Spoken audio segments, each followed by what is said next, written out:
ભગવદ્ ગીતામાં world war 3 જેવી સીધી ઘટના નથી, પરંતુ માનવ સંઘર્ષ, યુદ્ધ અને ધર્મ વિશે ઘણી ઊંડી વાતો છે, જે આજના વૈશ્વિક તણાવ પર લાગુ પડે છે. ભગવદ્ ગીતાની એવી વાતો જે વર્લ્ડ વોર 3 જેવી પરિસ્થિતિ સાથે જોડાઈ શકે. 1. અધ્યાય 2, શ્લોક 47. કર્મણે વાધિકારાસ્તે મા ફલેષુ કદાચન.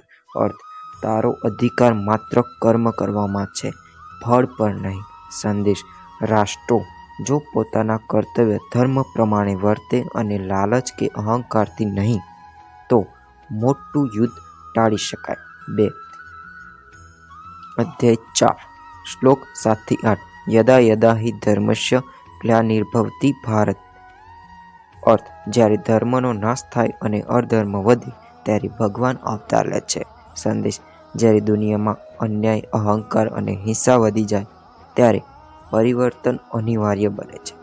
વર્લ્ડ વોર જેવી ઘટના પણ ઘણીવાર અધર્મના વધારા પછી થાય છે. 3. અધ્યાય 16, દેવી અને આસુરી સ્વભાવ.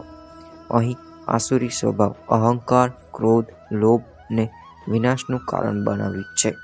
જો વિશ્વ નેતાઓમાં લોભ, શક્તિની ભૂખ અને અહંકાર વધે તો વૈશ્વિક યુદ્ધ શક્ય બને. મુખ્ય સંદેશ: ગીતા શીખવે છે કે યુદ્ધ ક્યારેક અનિવાર્ય બને છે, જેમ કે અર્જુન અને શ્રી કૃષ્ણ વચ્ચેના સંવાદમાં, પરંતુ સાચું યુદ્ધ બહાર કરતાં પહેલા અંદરનું છે, લોભ, ક્રોધ અને અહંકાર સામે.